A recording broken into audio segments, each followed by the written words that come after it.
Gagawin natin ngayon is mag-claim tayo ng base bike, which is the Raider 150 Carb from Cebu. So pinaship ni sir kahapon yung base bike, tapos kukunin ko dito sa Cagayan de Oro para i-build natin. So let's go. Ayos silang mga tayo na bibili.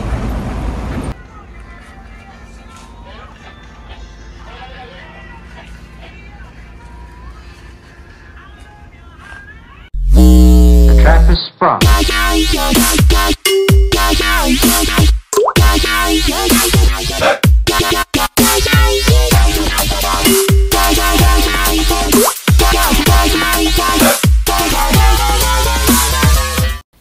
Hello mga kalagarahe, good day, new build. Karon nga vlog, Bisayo na to, kay Bisaya man tag, kapoy na kong Tagalog. So anyways, ang atong client gikan sa Cebu. So gipadala niya diri sa Cagayan de Oro ang base bike katong gi-pick up gahapon, mao na adili day gahapon tong miagi ding miaging mga bulan.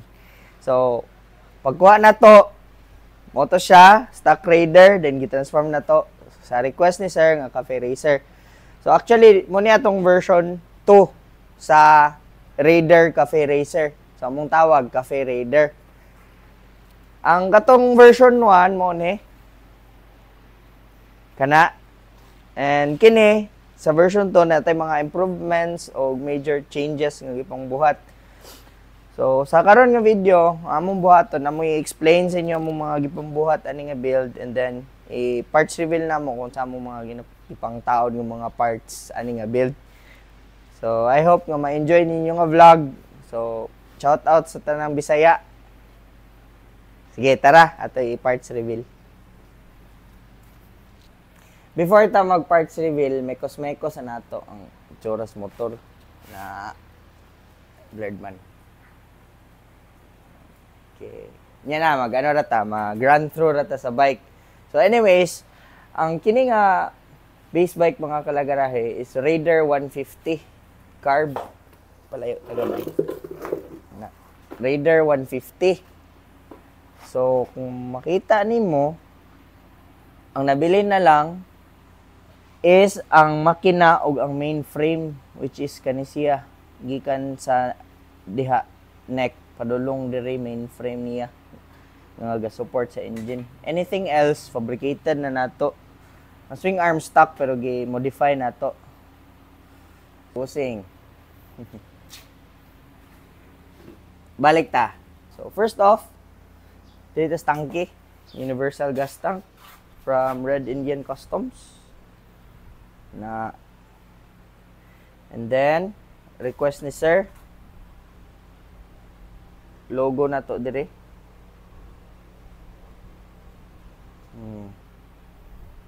Plate. And then, digital nga speedometer. Dayon nagpa-add si sir og mga racing boy nga brake and clutch caliper. Ayan, quick throttle mga kalagarahe. Daan na siya sa paghatod niya sa motor dire. Ato lang gi-repair kay gahi daw. So dire hand grip, atong paborito nga classic diamond hand grip na dayon atong favorite nga side mirror. Kita na to tong cellphone naman itong gamit mag-vlog. Alright. Muna ang rear view side mirror. So, muna ang paborito gyud nga side mirror kay lig-on siya ba. Di siya basta-basta matarog. So, move on ta. There is headlight. Request ni Sir Gapon. LED. So, kini siya pag i-on mo, pag i-brake, siga siya. Then, kung park light, na low, nakatuos busing nga say low ba, low. Na, low. Then, high dayon. High. So, walik park light de. So, sexy kay ang park light. ingana yung makita. Center post, ilisan na nato pang TMX 155. Okay. Apil lang iyang telescopic mga kalagarahe. Ito na nagilisag pang TMX 155. Then dire sa fender, aluminum, handmade na nato, hand shape. Tiniltil sa itong mga kaugalingong mga kakamutan. Na custom bracket dayon. Bruno, shoutout sabi. Bruno! Pinaka-loyal na mga hero. Smile, smile. Smile po do. Anyways, dire big disc ta, tawag ta big disc. Then, converted na nato siya sa kuan, sa spoke. Kay mags man ang stock ani. Dayon, balik na to iyang daan nga caliper, naka racing boy naman daan si sir. Then kung kamo gusto mo pa-build, mag-add lang mo para ma-racing boy na to inyong mga brake. Dirita sa engine, na-repaint na nato no. Na dayon ang muffler, actually custom made na ni nato yung elbow. Then nagtaod tag version 2 nga bullet pipe. By the way mga kalagarahe, available niya sa tuwa tag 19. Then kung gusto mo taod, TIG welding o stainless nga bracket, 2.4 siya tanan. Tapos kung gusto pagin mo pa-powder coat, pwede gyapon high temp powder coating. Ani lang mo diri sa shop. Dayon, nag-request si sir nga racing boy nga assembly sa single shifter. Ana, dayon gilisan na tog bended nga kickstarter para kung gusto siya mag-kickstart, gamit gyapon, di siya masangit. So, dirita swing arm. Itong i-modify, pagkita ta mo speaker side. Okay, mas klaro dire. Na atong ibutangan og ingani. Then extended na siya 2 inch. Then kung mangutana mo nganong na ay footrest, nga single seater man. No, ngano? So na siya footrest kay kini atong cowling, detachable man ni siya. So ipakita na mo sa inyo unya unsa ni siya pag-detach. So anyways, balik ta sa chassis.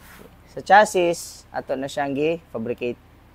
So kana tanan gini mo makita diri tanan nga part fabricated na siya.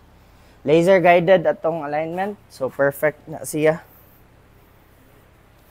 Itong napakita na mo sa previous video. Alright. So, nga na yung setup nun. Adin dire ang battery. Then, yung carb, upgraded na racing carb. Nibi ang brand. Kaya mo among pinakasaligan. Yabihan niya, nabalhin na dire. So, karon amo ipakita sa inyo kung unsaon ipagtanggal sa cowling. By the way, ang kining seat, custom upholstered na tanan. So, ito ipatanggal kay Bossing Braille. Ang cowling.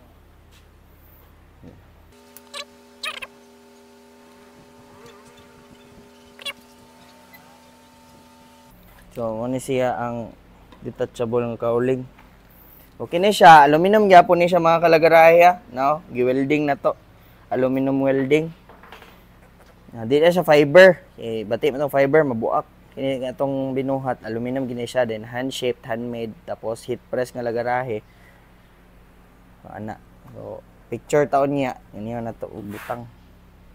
So, mo nang pangutana ng ano na footrest kay pwede siya 2-seater. Alright. So karon walk through ta.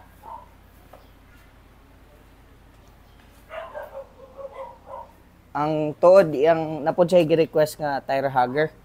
So napod ang plate number diha. Bracket dayon diri. Detachable yapon na siya nga bracket.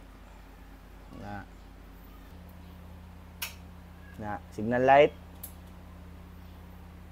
pikas, right, brake light dayon. Na mo na atong brake light. Heat press gyapon nga lagarahe dire.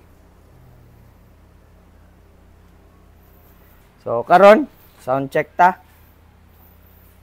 So far na-explain naman siguro na mo tanan sa mga pambuhat. By the way, kung mga tanan mo, mong itaon nga ligid 110, tapos sa likod 130. Kamo na bahala tagaan kung unsay rim. Bitaw. Sound check ta. Kini atong pipe na ni siya silencer pero atong itanggalan karon for sound check purposes.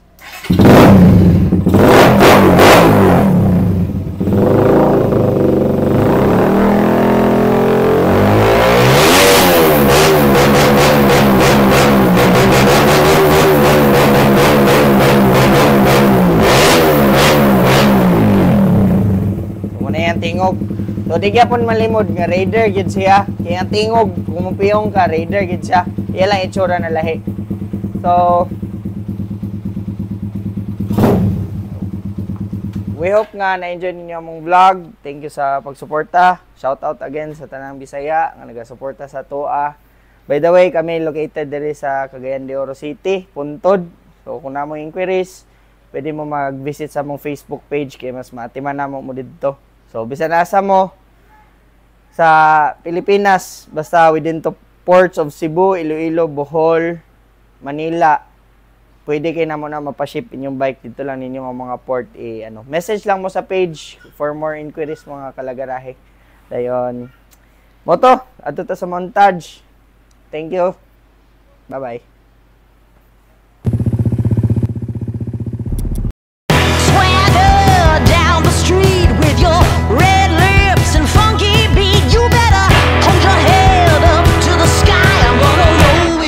Till the day I die.